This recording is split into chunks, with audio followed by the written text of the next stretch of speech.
Coming up on Cannabis Coast to Coast News with Alaina Pinto this week, what more can pro basketball star Brittney Griner put up with?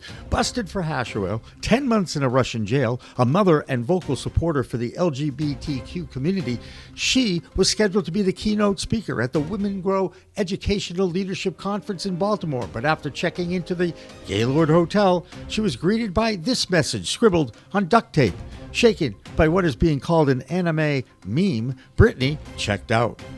Let me be clear about this. BG's not the only woman under attack. We all are, like literally. Meanwhile, in the last week, 2 Americans were returned to the U.S. after cannabis-related airport busts. Last week, it was teacher Mark Fogel, who spent 4 years in a Russian jail. And this past week, a 28-year-old man from Ohio named Caleb Byers was busted with edible infused jam.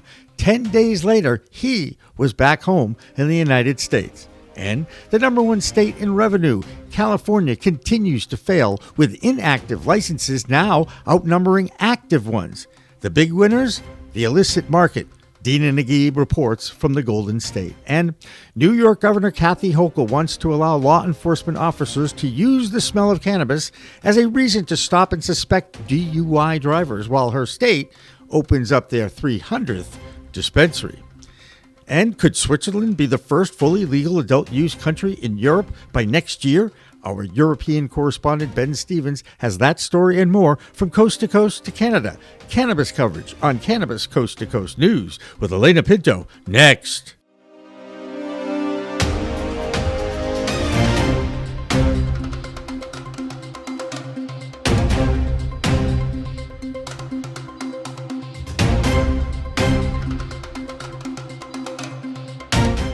Hi, everyone. Welcome to this week's edition of Cannabis Coast to Coast News, PCMTV Productions' weekly roundup of cannabis news from the U.S., Canada, and now Europe. I'm Alaina Pinto. Okay, have you downloaded our PCMTV app yet? It is free and available in the App Store. I say this every week. It's also available in Google Play, or you can search, and by searching the QR code that's on your screen, you'll find it too. Just search for PCMTV if you are doing that in the App Store. Okay, first up, a disturbing story about the stigma and hate that many in the cannabis industry face every day.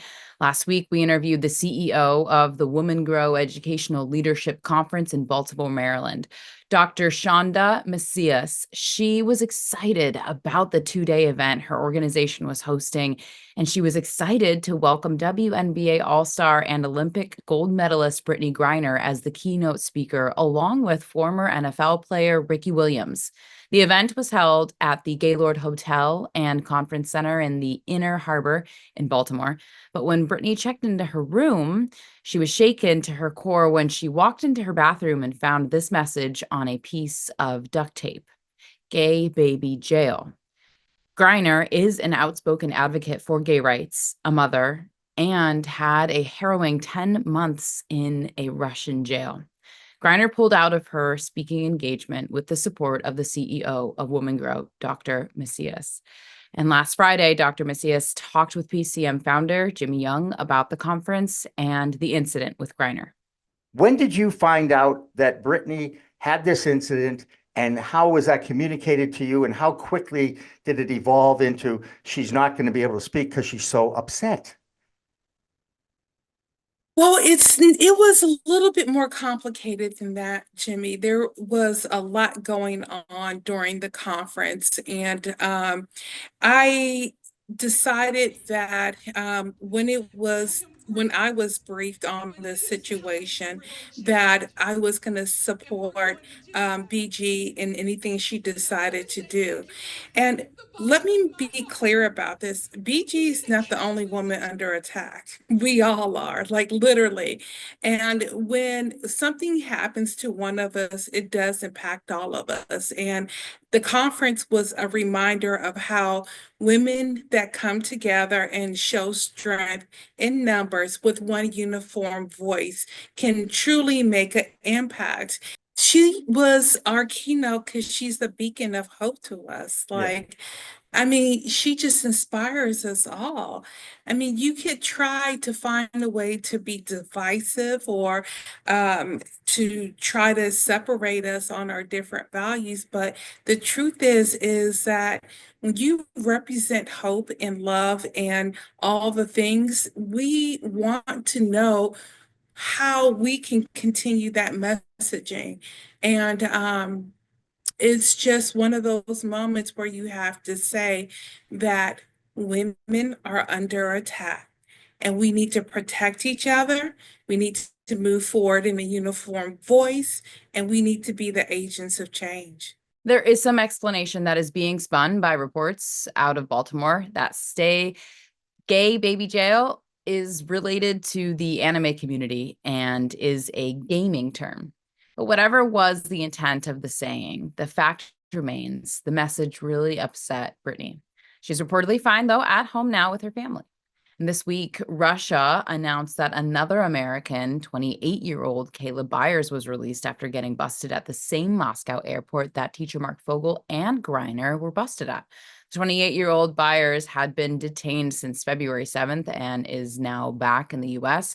Byers allegedly held infused marmalade or another form of edibles in his bags.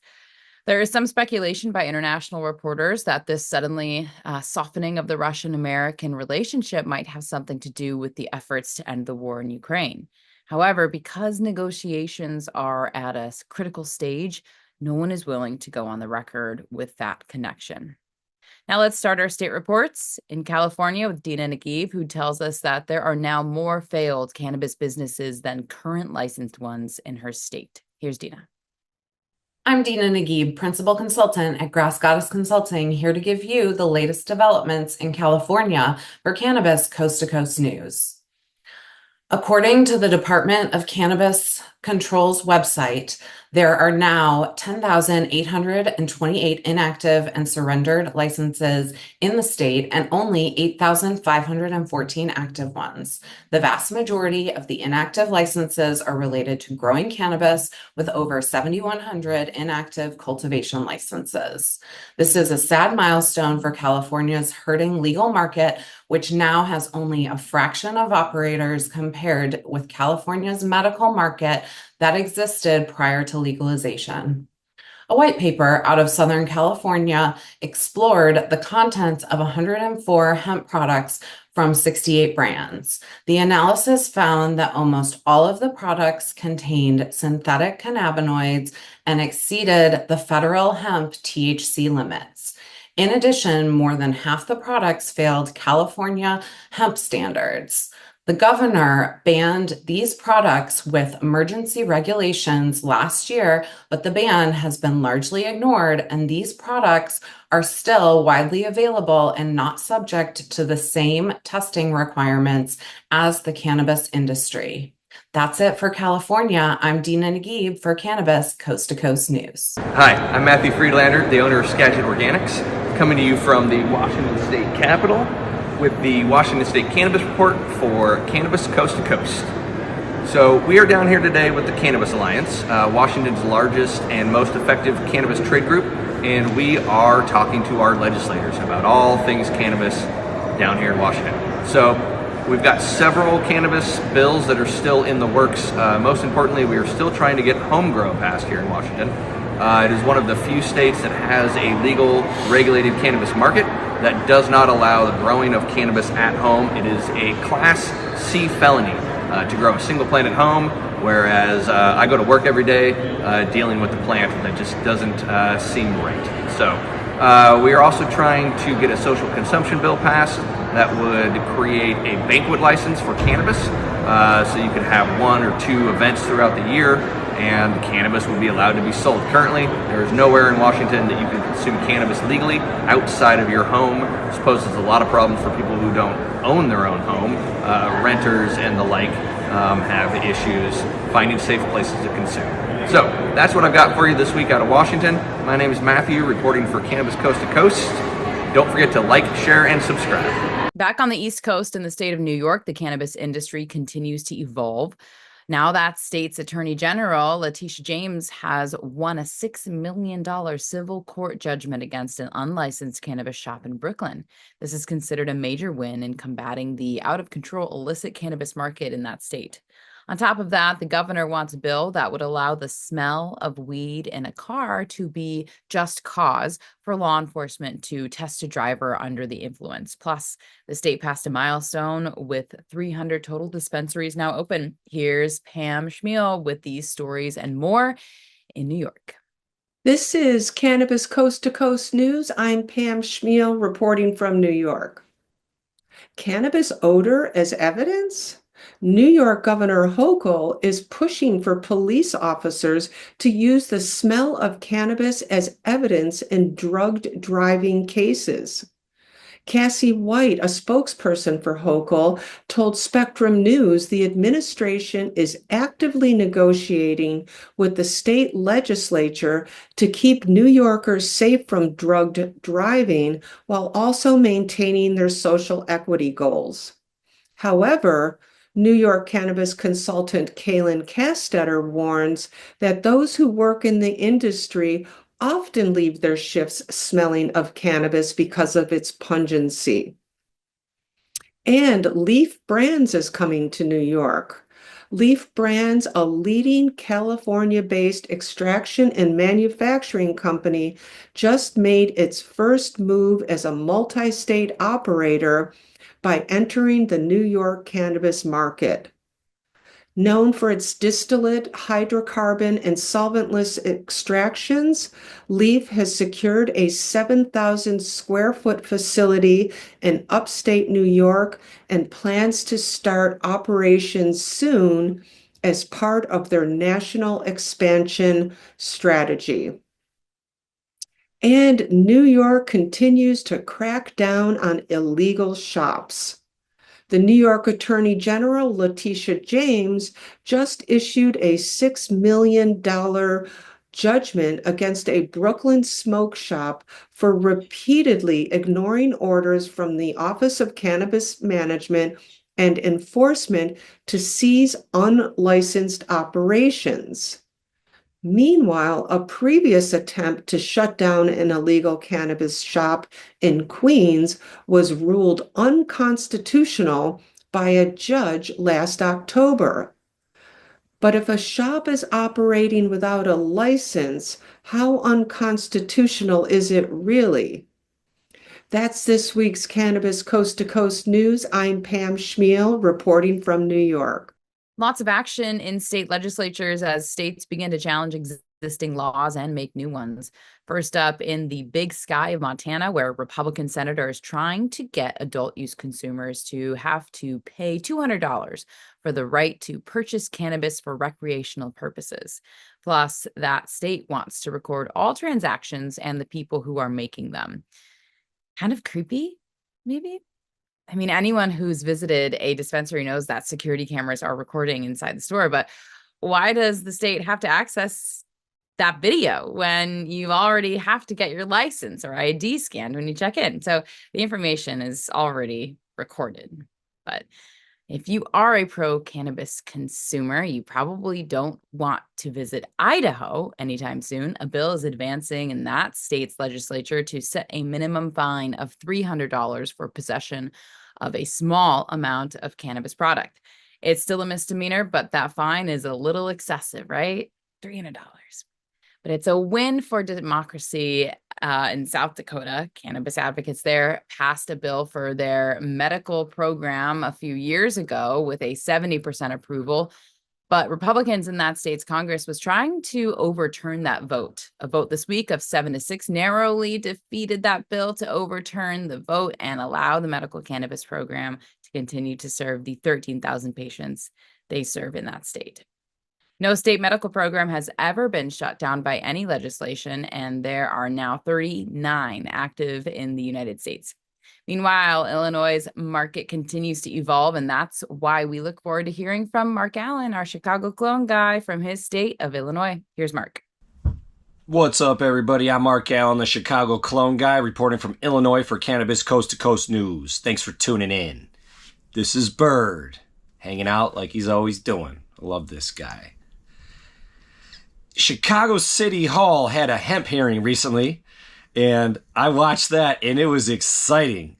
The CBAI, the Cannabis Business Association of Illinois, was there representing all the commercial craft growers, all the big business, while certain people, and actually Rod Knight, a cannabis hemp lawyer, was clarifying things for the local hemp people. So at the end of that, I think people are still divided and possibly even more confused, but I enjoyed watching it because it's going in the right direction. So that was very interesting. You can go on YouTube and look for that. That was pretty interesting. More state bills coming in. These politicians here are coming in hot this year. State Bill 1772 is going to help on-premise cannabis consumption. It's going to allow businesses to get a permit to have open consumption. So we're used to events and roller coaster rides and events and carnivals where there's a beer tent. They have to get a license for that alcohol consumption. Well, now the same is going to go for the cannabis, the flower. So a lot of places in the state now, it's going to be easier to get a license to have outdoor and indoor consumption of cannabis, which makes sense because you can smoke cigarettes and drink alcohol everywhere. So now they were talking about doing that with cannabis, which is pretty cool. Love hearing that coming through. That's also going to establish ventilation requirements for indoor establishments. Another state bill coming through is 1775, which I particularly really like. This is in regards to hemp regulation reform. It's an amendment to the Illinois Food, Drug, and Cosmetic Act.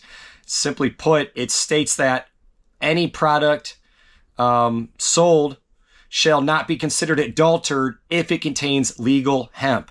But it also includes THC, cannabis, and everything else. So simply put, adulterated means not pure, nasty, bad.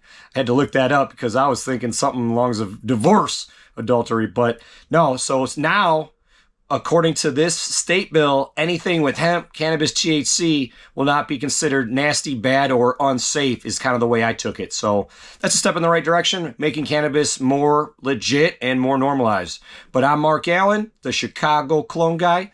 This is Bird reporting for Cannabis Coast to Coast News. Thanks for tuning in. Last week, we told you about how some governors are threatening to increase taxes on the cannabis industry to make up for revenue shortfalls in their states. Case in point is Michigan, where their governor, Gretchen Whitmer, used to be a hero for the cause of legalization, but now the industry is going to turn on her faster than you can fill up your bong.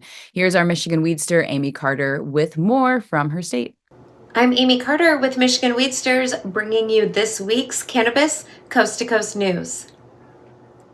Today, we're focusing on a brewing storm in Michigan's cannabis industry.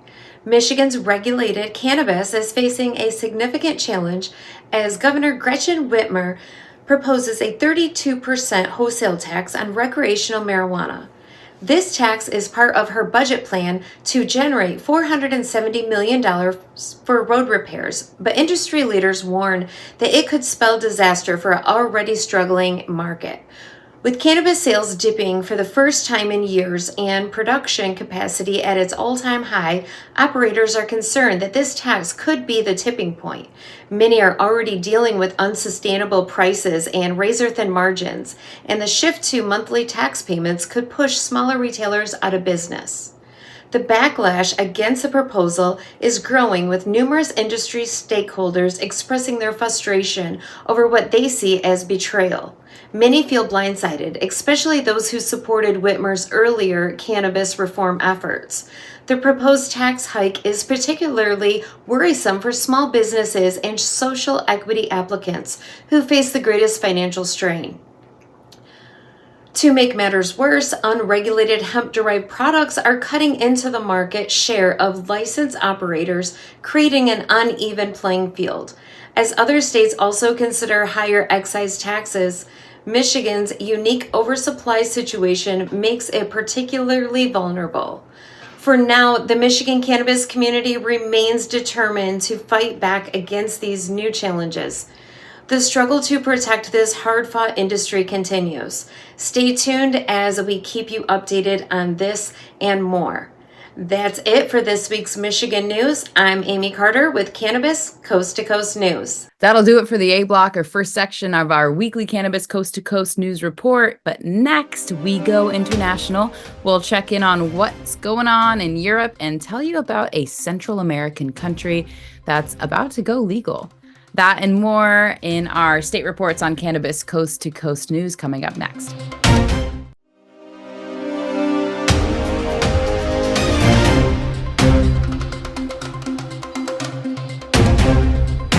Ready to take your craft to the next level? Imagine faster extractions, purer products, and more profits. Sounds good, right? At Pure 5 Extraction, we've revolutionized cannabis extraction with our game-changing technology. No solvents, no heat, just the cleanest, most natural process on the market. Whether you're a boutique grower or a large-scale operation, Pure 5 has the tools to elevate your business worldwide. Visit pure5extraction.com today. Pure 5 Extraction, because your plants deserve the best.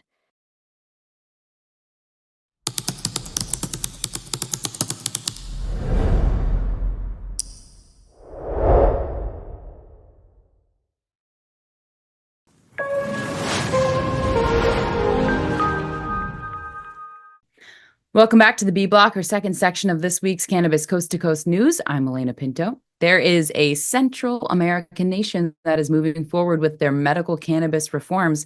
The Ministry of Health in Costa Rica announced regulations to start the production and sale of medicinal products that will take place at pharmacies. The regulations introduced outline administrative requirements, health and patient registration, product specs, and advertising. Only doctors will be able to prescribe the product to patients. Meanwhile, there's a European nation that is ready to launch a full-blown adult use program, and our European correspondent, Ben Stevens, has the story of Switzerland's reform that could be launched in 2026. With Business of Cannabis with this week's European Cannabis Report for Cannabis Coast to Coast News. Switzerland has catapulted itself into pole position to become the first European country to launch a fully fledged adult use cannabis market. This week, a new draft for a federal law, which would enable citizens to grow, buy, possess and consume cannabis, was passed with a convincing majority of 14-9. The National Council's Social Security and Health Committee, in an increasingly common justification for attempts at cannabis reform across Europe, cited public health and youth protection for their ambitious proposals, and said that cannabis consumption is a social reality. Should this draft be adopted, which experts believe could happen by next year, Swiss citizens would be able to cultivate up to 3 plants at home, as already seen in Malta and Germany. Crucially, however, they would also be able to purchase cannabis for recreational purposes from licensed retailers and online. As discussed last week, a similar bill is being pushed through Parliament in the Czech Republic. However, a crucial difference is that Switzerland is not part of the European Union, whereas the Czech Republic is. This would potentially make the passage of the bill a smoother process, though legislators will still have to contend with international regulations surrounding the free movement of goods, as it is still part of the single market. This has been a sticking point for previous attempts to legalise cannabis in countries like Germany and Luxembourg. Elsewhere, the Italian hemp industry has received unexpected support from the centre-right Forza Italia party, strengthening its position against an existential threat from its own government. This comes after the European Commission also confirmed that it is set to launch an investigation into the legality of the government's efforts to render all commercial activities surrounding industrial hemp illegal. To clarify, industrial hemp in this context means cannabis with a THC content of less than 0.2%, meaning it is entirely non-intoxicating. Should this inflammatory bill be imposed, it is expected to lead to the closure of 3,000 businesses and the loss of 15,000 jobs supported by the hemp industry. While the industry is still fighting for its survival, the tide appears to be turning in its favour. That's all for this week's European Cannabis Report. I'm Ben Stevens, reporting for Cannabis Coast to Coast News. Continuing with the international theme, the entire country of Canada is celebrating their impressive 3-2 overtime win over the USA in the Four Nations hockey tournament this past week. Not sure if it was even noticed by the cannabis community in that country, but Debi Facey has some other news items that are all about the legal sale and use of cannabis in her country, Canada. This is Debi Facey with your Canadian Coast to Coast Cannabis Report. So what we have in Canada this week is MediFirms has canceled their $5.5 million investment when it comes to the Napanee, Ontario facility due to unkept agreements met. This is something that is going to obviously be refunded to MediFirms, but it is unfortunate for the industry to see that they were not able to actually meet the needs that needed to be up to standards and codes. Next, what we have is the infused chocolate experience, especially when it comes to our edibles in Canada, has been on the rise, especially due to the fact that it's just a lot easier to consume. It's cold outside, people don't want to smoke outside, I understand. So overall, we've seen a 9.4 increase over the last year versus last year, and that's a bonus, especially for all of our edible companies. And last we have is a recap of me attending the Hush Hush event that it debuted the MTL Low Key new lines and strains, as well as Lot 420 and the sauce. This is Debi Facey with your Canadian Coast to Coast Cannabis Report. Peace. One of the most active international companies in cannabis is Curaleaf. The publicly traded multi-state operator already has a sizable interest in the European market, and they are positioning themselves to be a major player in that continent as the fight for acceptance continues. Here's our man, High on Wall Street, Doug Miller. I'm Doug Miller from High on Wall Street with this week's Cannabis Stock Report for Cannabis Coast to Coast News. In the next few months, cannabis testing labs in New Jersey, they will be subject to new labeling requirements and must obey new action limits under recently approved rules. For the first time, New Jersey now has its own testing standards after having followed Maryland's cannabis testing protocols since 2021. Under the new rules approved by the New Jersey Cannabis Regulatory Commission, the CRC, on February 18th, the maximum batch size for usable cannabis is now 33.07 pounds. That's down from 100 pounds. And the product labels must include content of THCA, CBDA, CBG, CBGA, and CBN, and of course THC and CBD. And there's also new action limits for a long list of contaminants, the CRC noted. So let's look at Curaleaf. They've been operating in New Jersey, and they're the largest MSO. So let's see how their stock chart looks. It's trading around $1.41, and it's been way down for some time now. So I've been watching it to see if it can start moving up, because it is trying to set up. So I'll keep an eye on it and keep you guys posted. And remember, trade smart, lock in those profits. And that's this week's Cannabis Stock Report. Reporting for Cannabis Coast to Coast News, I'm Doug Miller.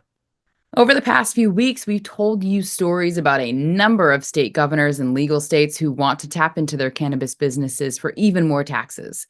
That is something the industry is extremely fearful of considering. It is already overtaxed and overregulated, while the illicit market thrives and the hemp market continues to grow. Ohio may only be 6 months into their adult use launch, but their governor, Mike DeWine, is not making any friends or gaining much support for his wish to have their new tax revenue stream from the sale of cannabis increase. Here's Christina Brisson with the Ohio Report, sponsored by Yellow Labs, with 40 dispensaries in that state and more coming to Massachusetts. In Willow Creek, Rory, renowned for birdwatching, embraced nature's elegance. Preparing for his woodland sojourn, he used grape-focused THC mist from Yellow Labs. Each spritz honed his senses, capturing avian beauty. Immersed in the forest symphony, Rory's lens froze vibrant moments. Emerging at twilight, gratitude filled him for the mist's clarity. Recalling, find Yellow Labs near you. Rory ordered more of his mist from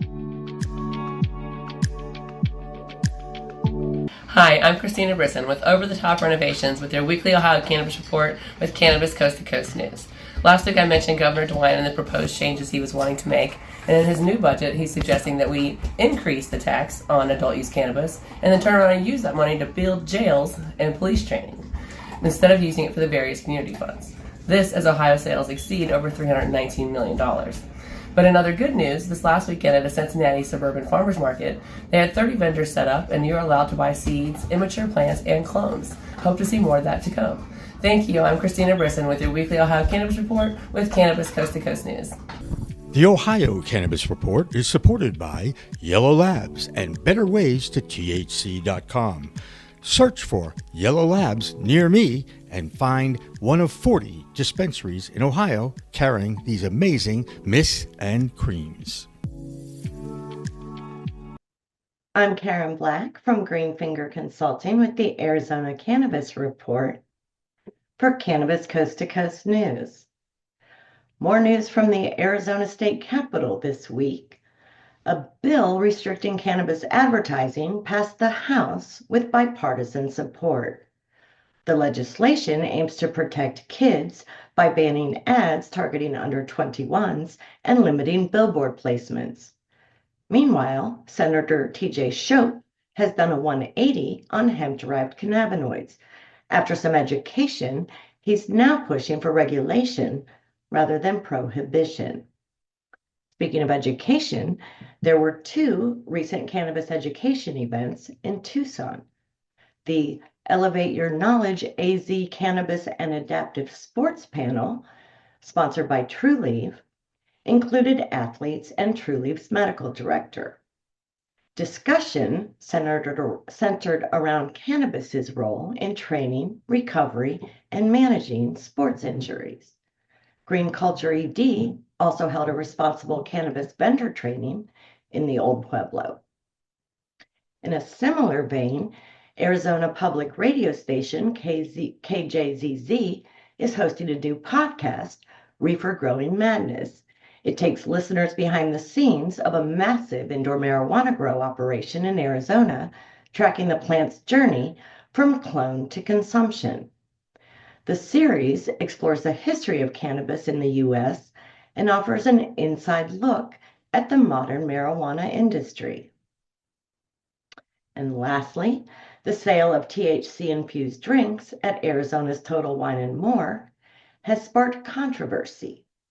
While Total Wine believes the sales are legal under the 2018 Farm Bill, dispensaries argue it creates an uneven playing field by bypassing Arizona's cannabis safety regulations. The debate continues as lawmakers and industry stakeholders grapple with regulating this new frontier in cannabis commerce. That's all for this week's Arizona Report. I'm Karen Black from Greenfinger Consulting reporting for Cannabis Coast to Coast News. I'm Tina Tasaka with 420 Technologies, and this is the Nevada and Tribal Nations Report for Cannabis Coast to Coast News. Minnesota's cannabis market is taking off with tribal nations leading the way. The Prairie Island Indian community just opened a huge 13-acre cannabis farm under its Island Pezzi brand, producing over 10,000 pounds of cannabis. Other tribes like Red Lake, White Earth, Mille Lacs are expanding too, especially since state licensing is delayed.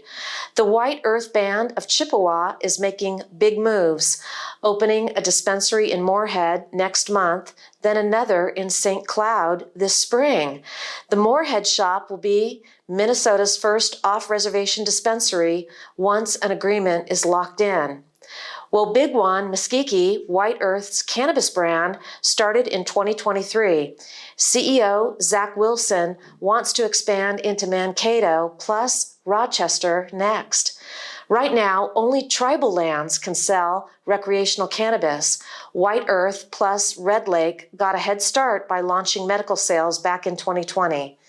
Minnesota legalized marijuana in 2023, but lawsuits delayed licensing, so retail shops won't open until 2025. The state scrapped its lottery system in December after the cannabis director resigned last month. New lotteries are expected this spring, but it could still take months before shops open. In Nevada, on February 20th, PBS's Nevada Week, the cannabis economy featured experts breaking down cannabis issues in the state. Here's what you need to know. 31% of Nevada's cannabis market is illegal, unregulated. High taxes make legal marijuana expensive.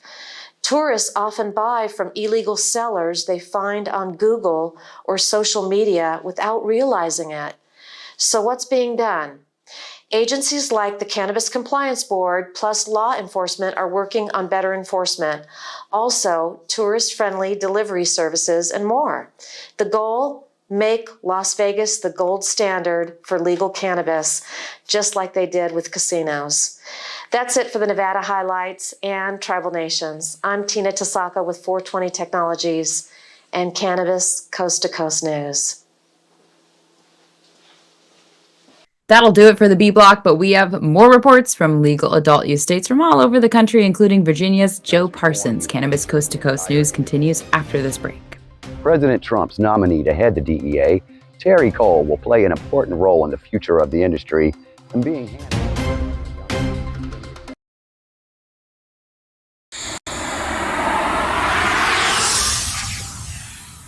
It's a whole new world of weed out there, isn't it?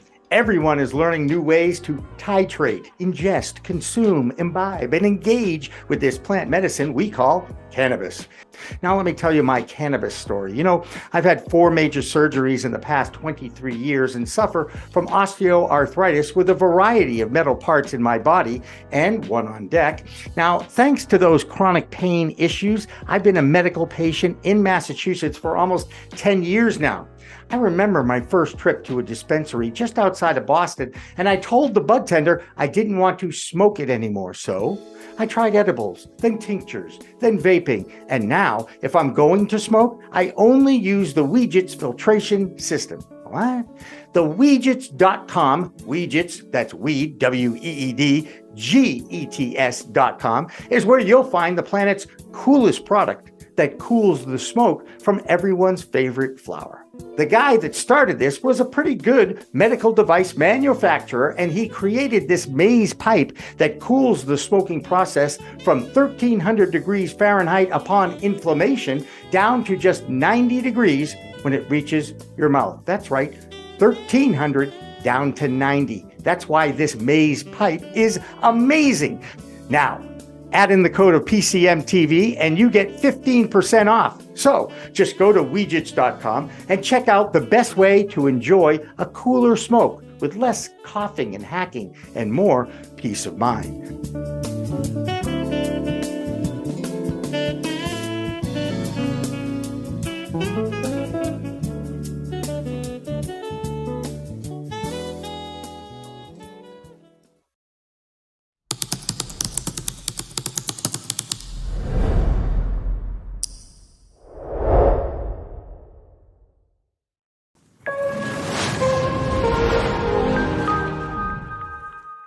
Hi, everybody. Welcome back to Cannabis Coast to Coast News. I'm Alaina Pinto. A final reminder that if you want to continue to follow our documentation of the fight to end cannabis prohibition, you should scan the QR code on the screen, and that'll take you to the App Store or to Google Play. And on that App Store, you can find the most watched news programs and interviews that are all part of the documentation of this movement. All you got to do is search for PCMTV, download the app, and get going. Next up, it's more state reports. Here's Joe Parsons in Virginia. I'm Joe Parsons with the Virginia Cannabis Connection and Higher Education's Coffee Talk, sponsored by 97.5 3WV, reporting for Cannabis Coast to Coast News. Could Virginia's reverse track on adult use and cannabis reform be the future of the entire industry moving forward? President Trump's nominee to head the DEA, Terry Cole, will play an important role in the future of the industry, and being handpicked by Governor Youngkin to be Virginia's Secretary of Public Safety may very well answer that question. Terry Cole has a degree in criminal justice from the Rochester Institute of Technology, leadership credentials from Notre Dame's Mendoza, and the University of Virginia. He joined the U.S. Naval Academy and was a blue and gold officer. After that, he joined the DEA, where he served for 22 years. He was a special agent and investigator in Oklahoma and latter served in Colombia and Afghanistan. He was named the agency's chief of staff and executive officer in Washington, D.C. He retired from the DEA in 2020 as the acting regional director overseeing operations in Canada, Central America, and Mexico. He has a proven track record and a strong stance on justice, and has over 30 years of law enforcement. So, on paper, sounds like a perfect choice, right? Well, not if you're an advocate for cannabis legalization. In 2023, Terry Cole was appointed by Governor Glenn Youngkin to be Virginia's Secretary of Public Safety and Homeland Security.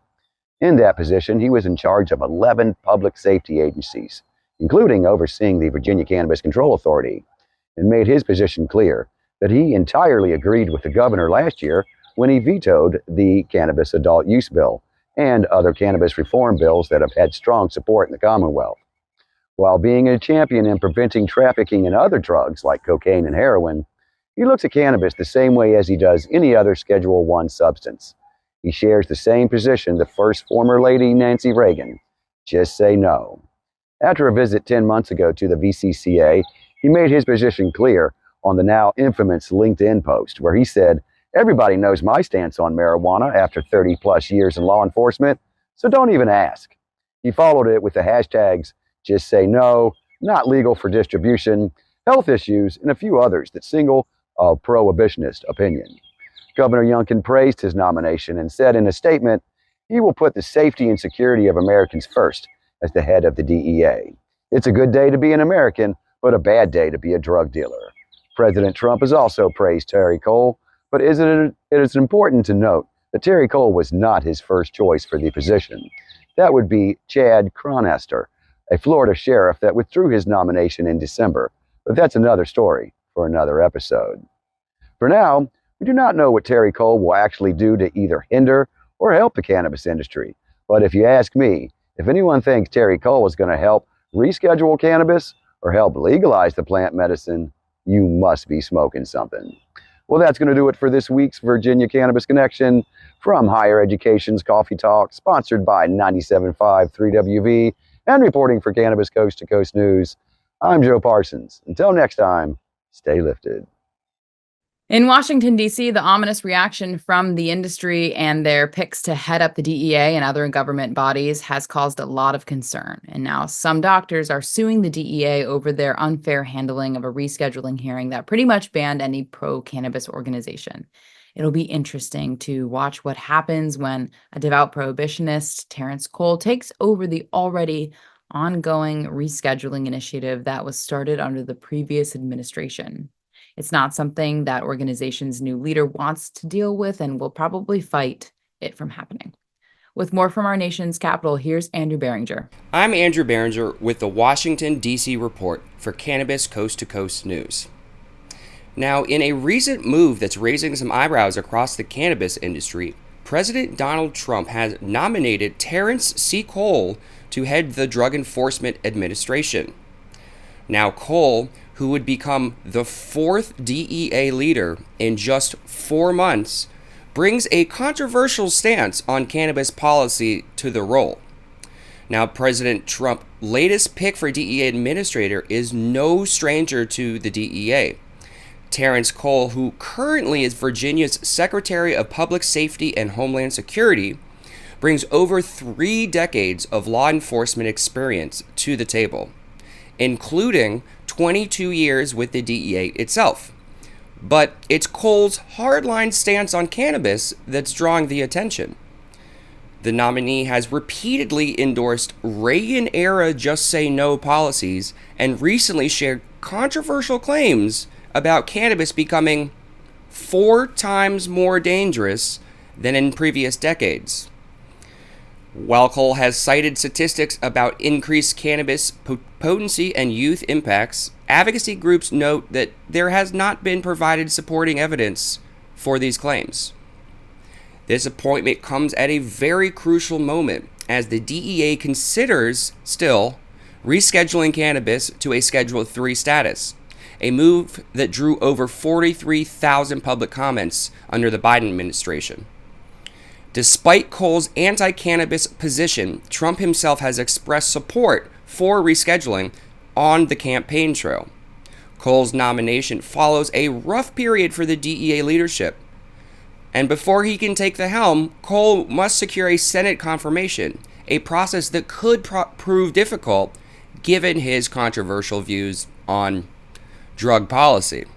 Well, that's the Washington, D.C. report. I'm Anderew Behringer, reporting for Cannabis Coast to Coast News. We have a new correspondent to welcome to our news team. His name is Christopher Bright, and he will be following the scene in Maryland. The governor there, Wes Moore, became part of cannabis reform history last year. He expunged the records of over 170,000 people in his state who had nonviolent cannabis violations. He was honored this week at the Women Grow Conference in Baltimore. Welcome to Cannabis Coast to Coast News.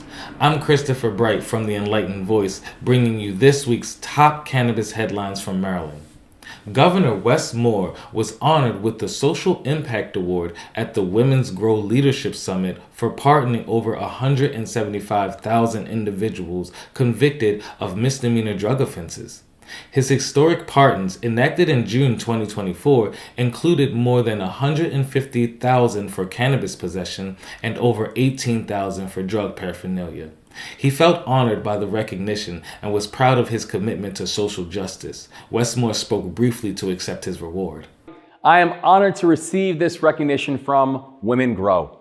Maryland is committed to building a competitive, innovative cannabis industry that drives economic growth. And since awarding 205 conditional licensees last July, we've taken other bold steps forward, including pardoning 175,000 cannabis charges, the largest state-level pardon in American history, clearing the path for a new era. I've also introduced the Expungement Reform Act of 2025 to continue expanding pathways to work, wages, and wealth for those with minor cannabis offenses. Through partnerships like Women Grow, we're building a robust business ecosystem, and women entrepreneurs are leading the way. Our investment and development programs and technical assistance demonstrates Maryland's commitment to positioning our state as a leader in the cannabis industry. As our licensees prepare to launch operations, Maryland is poised to become a hub for innovation and job creation. So, I'm proud of the work we've gotten done in Maryland, but there's a lot more we still have to do. Additionally, Moore nominated Tabitha Robinson as the leader of the Maryland Cannabis Administration. Robinson, who is still awaiting a Senate confirmation, previously worked on social equity licensing in New York. And now we have our Content Creator of the Week. I would like to acknowledge a local content creator, CJ, who's also known as Wash Your Grass Co. for his expertise in hash making. Consider following him for high quality services, or if you have any questions about cultivation and pressing. This has been this week's Maryland Cannabis Report. I'm Christopher Bright, the Enlightened Voice, reporting for Cannabis Coast to Coast News. Bill paying by the cannabis industry continues to be an issue that is becoming more and more typical. One of the largest cannabis operators in the country is Innovative Industrial Products, who own quite a bit of real estate, including grow houses, dispensaries, and manufacturing facilities all over the country. PharmaCann is a multi-state operator that is struggling to pay the rent to IIP. In fact, PharmaCann is abandoning facilities in Michigan and Massachusetts, while their landlords, the Innovative Industrial Products Company, has agreed to a rent reduction for PharmaCann. Well, now the shareholders of IIP are suing that company for not being honest about the depth of the non-payment of rents. The states of Virginia, Pennsylvania, and New Hampshire all have medical programs for cannabis, but all three have drawn the line on the recreational world of adult use. But all three are trying again, and the only governor who is on record saying he will sign it into law is Josh Shapiro in Pennsylvania. But this week in New Hampshire, a bill passed through the House of Representatives to legalize cannabis consumption for adults. But before you get your hopes up, there have been a half dozen attempts to legalize cannabis for adults, including one that passed the Senate and the House, only to be vetoed by then Governor Chris Sununu. Now, with a new governor, Kelly Ayotte, House reps want to try again, despite the governor's stance that she would veto any bill that tries to legalize the plant. This bill does not offer cultivation or distribution licenses, but will allow for possession if you are an adult over 21. In Oklahoma, Chinese nationals continue to open commercial growing facilities only to be shut down time and time again. That's not about to change in that state anytime soon. So here's Kimmie Cannabis with more from Oklahoma. I am Kimmie Cannabis from Canna Talk About It with the Oklahoma Cannabis Report for Cannabis Coast to Coast News. Oklahoma has been weeding out businesses as new regulations took effect, and the numbers show a clear decline across the industry. Comparing February 2024 to February 2025, we're seeing drops in patient registration and cannabis business licenses. The number of registered cannabis patients has decreased by almost 6,000, while caregivers have declined as well. The biggest shifts are in the business sector. Growers have fallen from 4,347 to 2,939. Dispensaries have dropped, and processors have dropped as well. Transport companies also have taken a hit, shrinking from 98 to 70. Even testing labs have dipped slightly. One category that remains unchanged is waste disposal companies, holding steady at 10 both years.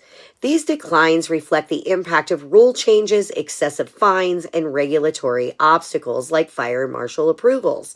And with 33 new regulations under consideration, the industry could see even more shifts in the coming months. This is a critical time for Oklahoma's cannabis community. Will these regulations stabilize the market or force even more businesses out? We'll be watching. That's it for this week's Oklahoma Cannabis Update. I'm Kimmie Cannabis with the Cannabis Coast to Coast News. And finally this week, did you happen to see the 50th anniversary show for Saturday Night Live last Sunday, the 16th? Cannabis and the cast of Saturday Night Live has always been one of those facts that many people knew about, but never really made a big deal over. And now with the plant medicine legal in New York, you would think that cast members would be more open about it. But current grower and actor Jim Belushi is on record saying that if cannabis was legal in New York in the 70s, when his brother John was a regular on that show, he would still be alive.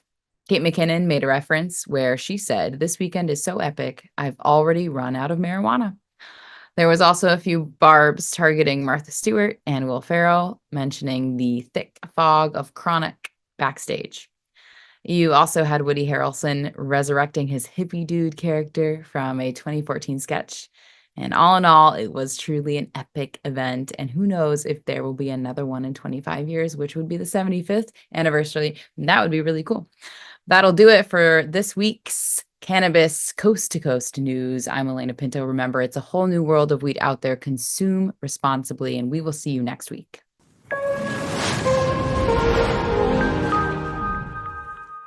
I think I messed up. Did you know there's a place that covers all the cannabis news you need? Welcome to Pro Cannabis Media, your go-to for all things cannabis. PCM is the CNBC of weed, bringing you the latest news and talk shows with a twist. We've got 16 state correspondents and multimedia journalists from around the US and Canada. Hey everybody, it's Brandon Jones with Be Green Distribution with the Missouri Cannabis Report. I'm Karen Black from Green Finger Consulting with the Arizona Cannabis Report. I'm Amie Carter from Michigan Weedsters. Anderew Behringer here reporting from Washington, D.C. Debi Facey with the Canadian Toke of the Week. It all started back in 2018 when founder Jimmy Young kicked off the In the Weeds podcast. His mission? Documenting the fight to end cannabis prohibition.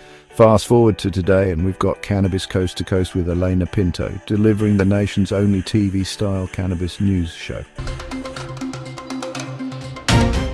Hi, everyone. Welcome to another edition of Cannabis Coast to Coast, PCMTV's weekly roundup of industry news from California to New York. I'm Alaina Pinto. As of August 2024, PCM has racked up over 1.2 million views and 14.5 million impressions on our YouTube channel. With 15,000 subscribers and growing, our reach is spreading like wildfire. PCM's website, YouTube, Rumble, Discord, Roku, Twitch, Spotify, iHeartRadio, Apple Podcasts, and even our very own PCMTV app. Get your cannabis news fix with Pro Cannabis Media. We're here to keep you informed and entertained. Stay tuned and stay lifted.